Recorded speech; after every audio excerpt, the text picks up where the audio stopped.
everybody. Happy March 14th, 2022, Monday, beginning of a new week. And I can't believe we're going into the middle of March, basically tomorrow. Time got away from me today. I had a phone call, and next thing I know, it's 2:05, so here I am. Hey, Valerie, thanks for watching. I was thinking about what to talk about today, and it came to my heart that I've read a lot of people have lost people lately, passed away. Just in the last week, 2 people from high school I've read have passed away, and so their families are dealing with a lot, and friends, family like that. And I look back, and death has, I lost a lot of close people to me, even starting at 2 years old. My older brother was passed away, was hit by a car, and he was about 6 to 8, and I was about 2. I don't remember that, but that kind of was the beginning where we just had a large family, and there was just a lot of things like that happened throughout. So that's something that I've dealt with from a very young age, and other people that are my age, I'm in my 50s, and some of them haven't really experienced any form of a loss of people in their lives that are special. So what I wanted to talk about today was, there's always the question, and I'm sure it comes from the heart, anyone who asks the question, what can I do for you? What do you need?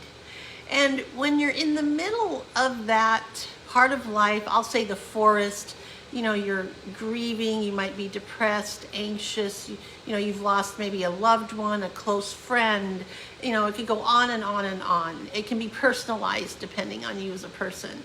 It's hard to tell somebody what you need or what you want. So I was reading the other day in a book about how to support people when you truly do want to help, and when you ask that question, you truly mean it, what you could be asking. And I'm just going to say, my heater's on behind me because I'm kind of cold today. So if you hear a background noise, it's just my heater. So I hope that I'm talking loud enough that it's not being too obnoxious. So one of the recommendations that they made was, instead of asking, what can I do, what do you need, is to come up with an idea of your own.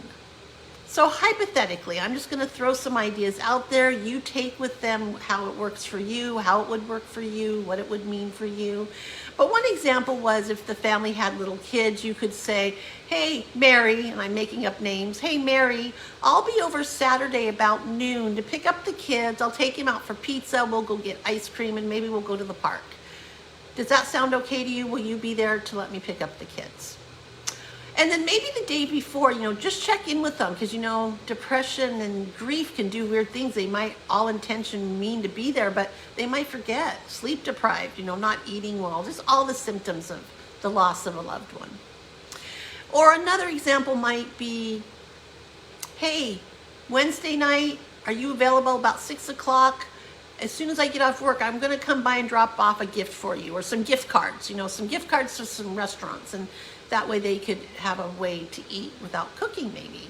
There's also meal trains. There's apps where you can set up meal trains, and different people sign up for different things, and the meals are just delivered. There's no decisions really made. They might ask the people, food allergies, what do they like, what do they don't like, but there's really no decision. It's all done for the people bringing the meal. Another idea might be, hey, Sunday afternoon, me and my husband and kids want to come over, and we want to do some yard work for you. Is that okay? Will you be there? Can we just come there if you're not? Maybe wash the car, just little things. So these are just some examples that I'm giving. There's tons of ideas out there, and I'm sure you guys have tons of ideas. But I just want to let the people know that have either lost somebody, maybe in the process something's happening, that my heart goes out to all of you. I send tons of loves and hugs, and just know that you're not alone in this. There are people there that will support you, walk side by side with you, give you a shoulder to cry on. I don't know if I've forgotten anything, but just to get the feeling that there are people around that will help you. And I'm here for you too. If there's any questions you need answered, or research or anything, I'm here.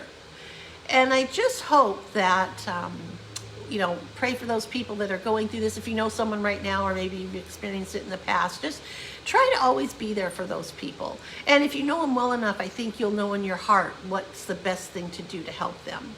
So before we end, I just want you to think about, maybe you've already experienced loss, maybe someone close to you has experienced some loss, and you can either answer one of two ways or both. One, what is one thing that you have offered to do for someone in a time of loss that has helped out those people that you've blessed? Or two, what is something that you would like if this happened to you? What is one thing that would bless you to have someone else help you? So just be happy today. Give your loved ones a hug and look forward to the new week. And as always, enjoy the journey, be empowered, live on purpose. Love to you all. Bye-bye.